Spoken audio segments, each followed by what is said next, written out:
Então vamos falar sobre processo ordinário. Bom, antes da gente começar a falar sobre processo ordinário, queria só fazer aqui um esclarecimento, né? Nós vamos falar de processo, certo? Então eu tenho o ordinário,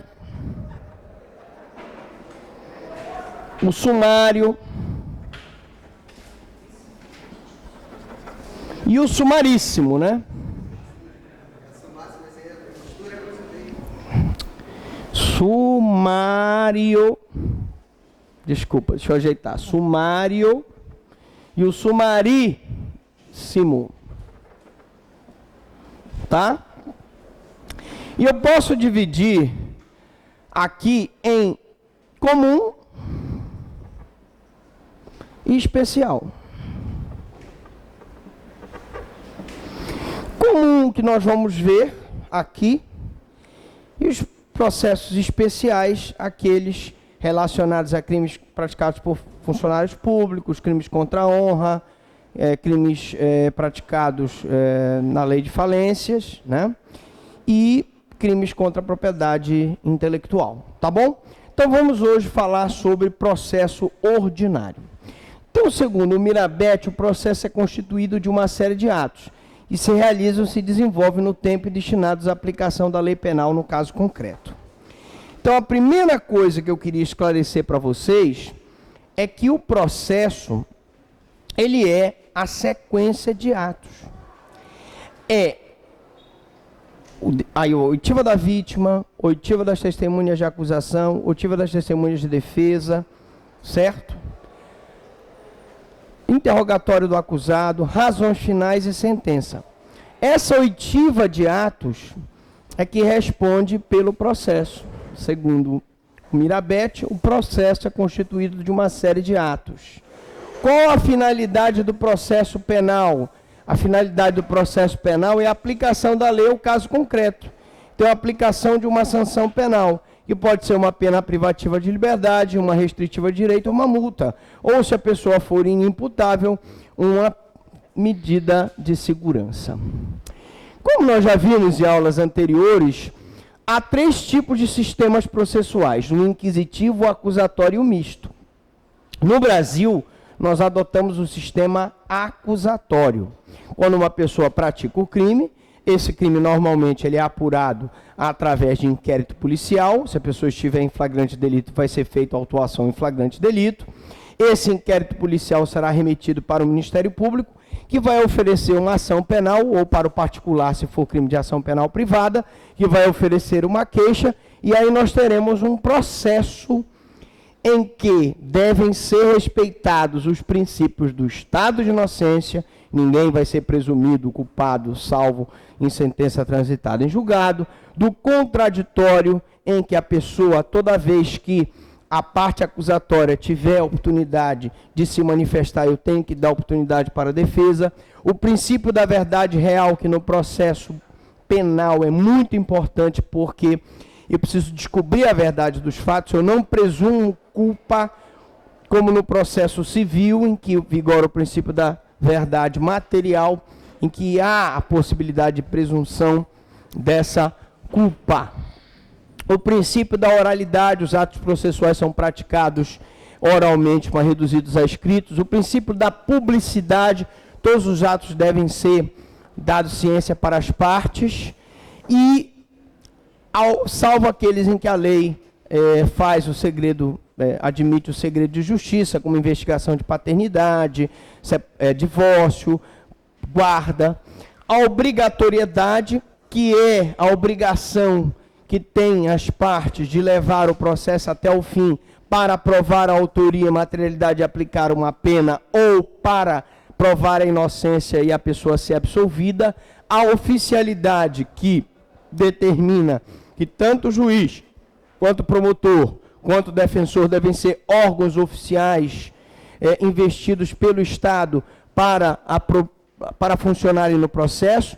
Da indisponibilidade do processo, que é o processo não é disponível, o processo penal não é disponível, porque tutela bens indisponíveis, como o direito da liberdade. Do juiz natural, que é o direito que a parte tem de ser processada perante um juiz que tenha competência para julgá-lo. Uma lide penal tem que ser julgada pelo juiz criminal e uma lide trabalhista pelo juiz trabalhista. E, finalmente, da iniciativa das partes, a cada parte toca a sua obrigação do Ministério Público e do querelante de provar a autoria e materialidade daquele crime e do acusado de provar a sua inocência. Bom, feita essa breve recapitulação, vamos então fazer logo a distinção. Uma das perguntas que poderá cair na sua prova é: qual a diferença entre processo e procedimento? O processo é o conjunto de atos. O procedimento é a forma pela qual esses atos são praticados. O processo é denúncia, apresentação da resposta à acusação, depoimento da vítima, depoimento das testemunhas de acusação, depoimento da testemunha de defesa, razões finais, sentença. O procedimento é a forma pela qual esses atos são praticados. Então, eu tenho no processo ordinário, as alegações finais são escritas. A forma pela qual ela é praticada, ela é escrita. No sumário e no sumaríssimo, elas tendem a ser orais. No sumaríssimo, com 20 minutos para a acusação e 20 minutos para a defesa, reduzidas naturalmente a escrito. Então, o rito, o procedimento é o rito, é a forma, né? Então, não devemos confundir o processo com o procedimento, pois aquele é a sucessão, concatenação de atos sucessórios dentro do próprio processo. Interrogatório, oitiva de testemunhas, pelo qual os atos são praticados, né? Então, o procedimento, o rito, é a forma, a maneira pelo qual os atos são praticados, tá? Então, quando eu tiver a maneira, a forma, rito, procedimento. Quando eu tiver a concatenação, a sucessão de atos processuais, eu tenho processo. Nosso processo penal está dividido em processo comum e especial, tá? Instrução criminal. A instrução criminal tem como objetivo atos que vão ser praticados para provar ou não aquela determinada pretensão punitiva. Então, concordamos com Mirabete no que tange à nomenclatura, pois não é muito correto chamarmos de processo comum o que, na verdade, é procedimento comum. Na verdade, aqui, o PROC é procedimento comum, ou rito ordinário, rito sumário, rito sumaríssimo. Esse seria o mais acertado tecnicamente. Por que, professor Franklin, que a gente chama processo? Por mau costume, mas tecnicamente eu teria que chamar procedimento comum, visto que procedimento é a espécie do gênero processo. Procedimento é a espécie do gênero processo. Bom, então a instrução criminal é a fase do processo em que se destina a recolher as provas. É o momento em que eu vou ouvir a vítima, é o momento em que eu vou fazer aquela interceptação telefônica, é o momento em que eu vou fazer aquela careação, é o momento em que eu vou fazer aquela perícia, de forma que naquele momento processual eu possa colher as provas, a maior quantidade possível de provas, para provar ou não aquela pretensão punitiva. Então, a instrução processual, ela visa essa colheita de provas, cujo objetivo é fornecer elementos que façam com que o magistrado esteja pronto para julgamento, ou a favor da pretensão punitiva, ou contra a pretensão punitiva. Após o recebimento da denúncia, será oferecida a resposta à acusação. Vejam, então, como era o rito anterior? Antigamente, nós tínhamos oferecimento da denúncia, interrogatório do acusado, 3 dias depois a defesa prévia, nutrido ou legal. Mudou o rito, mudou o procedimento, ou seja, mudou a forma como se faz como se são praticados os atos processuais. Professor Franklin, como é que são praticados os atos processuais agora? Uma pessoa pratica um crime, é feito um inquérito ou feito auto de prisão em flagrante, vai para o Ministério Público oferece a denúncia. Oferecida a denúncia, será oferecida a resposta à acusação. Então, o artigo 396 diz: nos procedimentos ordinário e sumário, oferecida a denúncia, tá? Oferecida, ainda não foi recebida, oferecida a denúncia. Então, quando eu digo nos procedimentos ordinário e sumário, significa que nós não vamos ter esse sistema no sumaríssimo, né? Oferecida a denúncia ou a queixa, porque eu posso ter uma ação penal privada, o juiz, se não rejeitar liminarmente, e aí vamos explicar. O juiz pode rejeitar liminarmente a denúncia, se ele verificar que está prescrita, já há uma prescrição, se ele verificar que já existe uma coisa julgada, se ele verificar que existe uma litispendência, ele vai extinguir a punibilidade, ok? Mas se ele não rejeitar liminarmente a denúncia, ele receberá e ordenará a citação do acusado para responder à acusação por escrito no prazo de 10 dias. Essa resposta à acusação é que nós vamos ver agora. Então, no caso de citação por edital, no caso se o réu e o defensor não forem encontrados e assim certificar o oficial de justiça, o prazo para a defesa começará a fluir a partir do comparecimento pessoal do acusado ou do defensor constituído. Professor Franklin, para que serve essa defesa, essa resposta à acusação? A resposta à acusação serve para impedir o recebimento da denúncia. O que eu devo arguir nessa resposta à acusação? Toda a matéria preliminar. Você pode arguir, por exemplo, que o seu cliente não é o autor daquela infração penal. Pode arguir que ele não existe provas da autoria. Pode arguir que não existe exame pericial, não existe prova da materialidade. Pode arguir que o crime foi praticado em estado de necessidade de legítima defesa, em estrito cumprimento do dever legal, exercício regular do direito. Pode arguir que houve uma excludente de culpabilidade, erro de proibição, ou obediência hierárquica, enfim. Você pode arguir a prescrição, pode arguir a coisa julgada, pode arguir a litispendência, pode arguir uma incompetência de juízo, de forma que na resposta à acusação, nós não devemos arguir, nunca deve-se arguir logo, entrar diretamente na tese propriamente dita de defesa. Só se for um caso que houver uma legítima defesa em que você vai logo colocar a tese. Bom, mas se o réu e o defensor não forem encontrados, conforme certidão do oficial de justiça, o prazo para a defesa começará a fluir do comparecimento pessoal do acusado ou do defensor constituído. O acusado não compareceu, mas eu constituí um defensor público. O juiz tem que constituir um defensor. Porque se ele não constituir um defensor e não tiver essa resposta à acusação, está se violando o princípio do contraditório e da ampla defesa.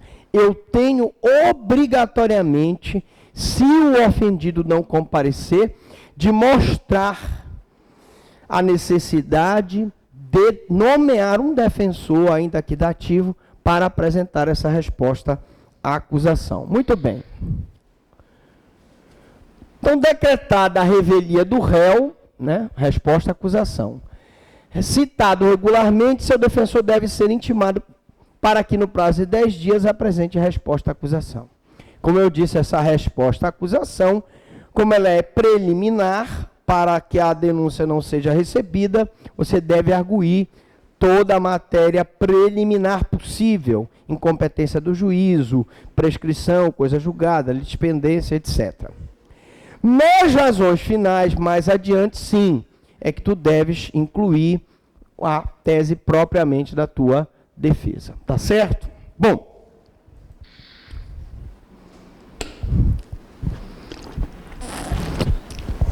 quando o réu for revel, o juiz nomeará um defensor para atuar no processo e dará a ele prazo igual de 10 dias a fim de que o mesmo apresente a resposta da acusação.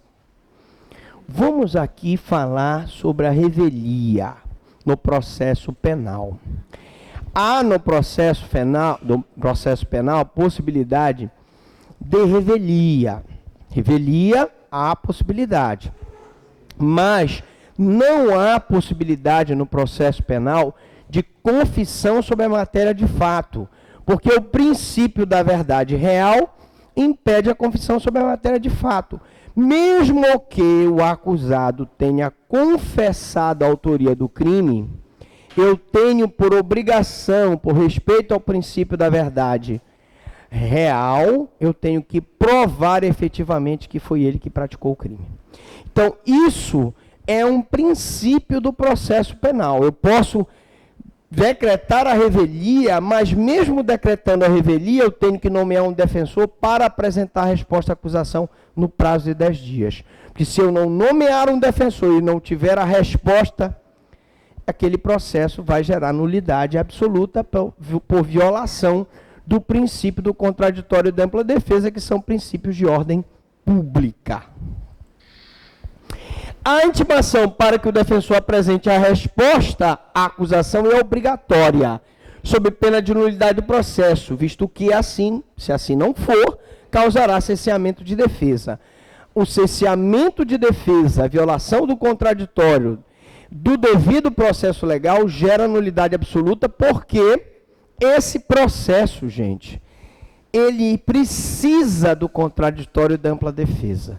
A violação do contraditório, a violação da ampla defesa é a violação de princípios de ordem pública. Logo, violação de princípio de ordem pública enseja nulidade absoluta. Então, mesmo que o acusado seja decretado a sua revelia, tem que ser nomeado um defensor para apresentar a resposta à acusação. Ainda falando sobre a resposta à acusação, quando o réu possui defensor constituído, o prazo para apresentação da resposta à acusação é contado a partir da citação do acusado, independentemente da intimação do patrono. Ora, se eu cito pessoalmente o réu, que a citação tem que ser pessoal, a partir daquele momento começa a contar o prazo de 10 dias para a sua resposta. Eu preciso intimar o patrono? Não, porque aí presume-se que o réu, ao ser citado, vai procurar o seu advogado para apresentar a defesa. Tá, professor Franklin, mas ele não apresentou. E aí, como é que faz? Aí o juiz obrigatoriamente tem que nomear um defensor dativo para apresentar a defesa, porque o que ele não pode é ficar sem a defesa. Tá certo? Muito bem. A intimação ao defensor constituído é ato procedimental obrigatório quando o mesmo não se encontra presente ao ato processual, visto que a falta dessa intimação viola o princípio do contraditório. Então, eu tenho uma audiência, o defensor constituído não estava presente na audiência, e eu tenho, por respeito aos princípios do contraditório e da ampla defesa, que fazer a citação dele, fazer a citação do acusado e fazer a intimação do defensor, que não se encontrava presente naquele ato processual, porque a falta de intimação, se ele não estava presente ao ato processual, viola o princípio do contraditório. A resposta à acusação não pode ser feita pessoalmente pelo próprio réu, porque lhe falta capacidade postulatória. Não há dúvida nenhuma que eu tenho que respeitar as condições da ação. né? Legitimidade, interesse e possibilidade jurídica do pedido. Capacidade postulatória, né, que está relacionada à legitimidade ad processo, é a legitimidade que tem o advogado de fazer a defesa. Qualquer um de nós aqui pode entrar com HC, um habeas corpus, porque o habeas corpus, você em defesa da liberdade de ir e vir do cidadão contra uma prisão ilegal, você pode impetrar o habeas corpus. Mas o acusado não pode se auto se defender se ele não tiver capacidade postulatória.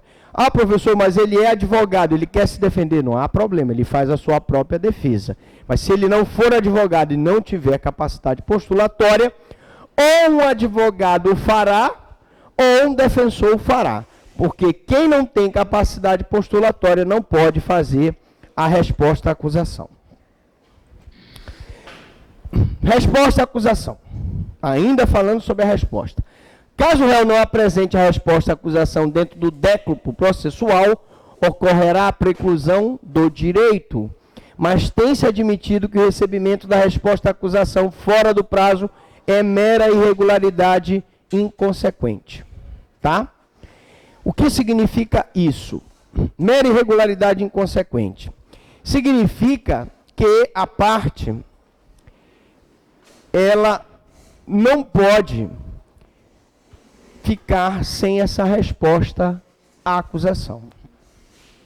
Mesmo que ela não apresente a resposta à acusação no prazo de 10 dias, haverá necessidade de o juiz nomear um defensor para apresentar essa resposta. Veja, o que eu estou dizendo é, ele pode ficar sem a resposta? Não. A falta de resposta enseja nulidade absoluta do processo. Ele foi intimado, não apresentou, eu posso nomear um defensor dativo para apresentar essa resposta. Outra coisa que eu queria dizer. Bom, professor, mas ele apresentou no 11º dia, no 12º, no 21º, no 22º, 40 dias depois.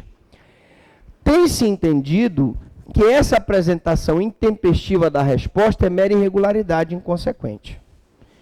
Mas não há dúvida nenhuma que se o defensor apresentou a resposta fora do prazo, se for um defensor público, eu vou comunicar a corregedoria da Defensoria Pública. Porque ele não está cumprindo os prazos processuais. Se for um advogado, eu vou comunicar a OAB, porque não está cumprindo os prazos processuais.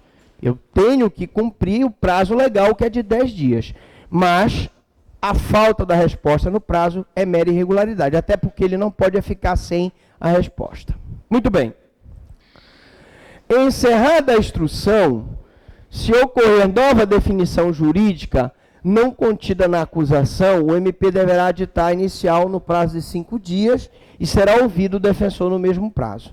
Isso aqui, gente, eu já tive a oportunidade de conversar com vocês sobre essa situação. Ora, se durante a instrução processual eu tiver a vislumbrar a ocorrência de um fato novo, imaginemos que o juiz recebeu aquela denúncia. Então eu tinha um furto de uma bolsa de uma moça e logo depois aqueles dois meliantes foram e assaltaram, mediante arma de fogo, emprego de violência ou grave ameaça, uma joalheria. O juiz recebe o inquérito, vê que a denúncia só se reportou ao primeiro fato, não se reportou ao segundo, ele vai pedir para que o promotor faça o aditamento da denúncia, ou seja, faça a emendatio libelli. A emendatio libelli, que nós já falamos sobre ela, quando nós falamos de sentença e coisa julgada. Se o promotor fizer a emenda da inicial, aditar a denúncia, no prazo de 5 dias, pelo princípio do contraditório, eu tenho que dar também o mesmo prazo para o defensor se manifestar sobre esse aditamento. Então, denúncia no prazo de 5 dias se o réu estiver preso, de 15 dias se ele estiver solto, resposta da acusação 10 dias. Promotor aditou a denúncia em 5 dias, a defesa tem direito de 5 dias para se manifestar sobre o aditamento. Ok? Tranquilo. Todos vão tirar notas boas, eu sei, com certeza. Estão estudando muito. Resposta à acusação. Consiste somente em dizer o que o réu pretende provar, ou seja, qual a tese de sua defesa, né? É claro que é mais conveniente, e eu já expliquei no início da nossa aula, que o réu aguarde mais um pouco para anunciar sua tese de defesa. Deixe a tese principal da defesa para as alegações finais. Tranquilo, deixe para as alegações finais, tá certo? Por quê? Porque é como se você estivesse jogando cartas com outras pessoas e você estivesse mostrando as cartas para as outras pessoas na mesa. Evidentemente, não se joga cartas mostrando as cartas. Então, se você tem uma carta escondida na manga, você deve guardar. Então, deixe a tese principal para as razões finais. E aí, o que eu faço então, professor Franklin? Pois se eu fizer logo na resposta da acusação, dará chance para o acusador. Você mostrando as cartas, dá chance para que o outro jogador saiba das suas cartas e vença o jogo. Logo, deve-se apresentar a sua tese de defesa após a produção das provas por ocasião das alegações finais. Então, na resposta à acusação, repetindo, eu vou alegar matérias preliminares, prescrição, decadência, coisa julgada, incompetência do juízo, normalmente. Bom, professor, mas o meu cliente praticou o fato em legítima defesa, sem problema nenhum. Você vai alegar legítima defesa, porque é uma tese que, na verdade, deve ser logo colocada desde o início. Normalmente, o juiz não vai receber uma denúncia se está comprovado categoricamente que a pessoa praticou o fato em legítima defesa. Muito bem. Explicado isso, vamos falar, então, da resposta à acusação. Como se vê, a apresentação da resposta à acusação não é obrigatória, mas convém lembrar que é na resposta à acusação que o réu deve arrolar as testemunhas. Prestem bem atenção no que eu vou falar. Primeiro, eu devo intimar o acusado para apresentar a resposta à acusação. Ele não apresentou, eu devo intimar, nomear um defensor para que ele o faça. Por quê? Porque assim como eu tenho um prazo preclusivo na denúncia para rolar as testemunhas de acusação, como o Ministério Público, o particular, o acusado, tem um prazo também na resposta à acusação para rolar as suas testemunhas de defesa. E qual a consequência dele não arrolar testemunhas de defesa na peça de resposta à acusação? Que preclui o direito dele de arrolar testemunhas. Se ele não arrolar testemunhas aqui, ele não tem mais direito de arrolar testemunhas. No processo ordinário, ele pode arrolar até 8 testemunhas. Então, se ele pode arrolar até 8 testemunhas no processo ordinário, ele deve fazê-lo por ocasião da resposta à acusação. Tá? Outra coisa, o que anula o processo é a ausência da concessão do prazo para a resposta à acusação. Se eu não dou o prazo para que o acusado apresente a resposta à acusação, eu estou anulando o processo, porque não respeitei o contraditório e a ampla defesa. Mas convém nomear um defensor, se eu não consigo encontrar o acusado, para apresentar a resposta à acusação, para rolar as testemunhas, para pedir as diligências, porque é a primeira oportunidade que ele tem de apresentar a defesa do acusado. E a ausência desse prazo, a ausência da concessão do prazo para a resposta à acusação, vai anular o processo por nulidade absoluta, já que viola o princípio de ordem pública, que é o contraditório e ampla defesa. Também é na resposta à acusação que devem ser arguídas as nulidades por incompetência de juízo e oferecidas exceções. Então, na resposta à acusação, Você vai arguir que o juízo não é competente. Você vai arguir que existiu coisa julgada. Você vai arguir que existiu litispendência. Você vai arguir, enfim, qualquer matéria de exceção possível e imaginável. Também é a hora oportuna para requerer qualquer diligência, esclarecimento dos peritos, acareações, reconhecimento de pessoas, de coisas e juntar documentos. Então, por que é importante a resposta à acusação? Número 1, porque eu tenho que arrolar as testemunhas.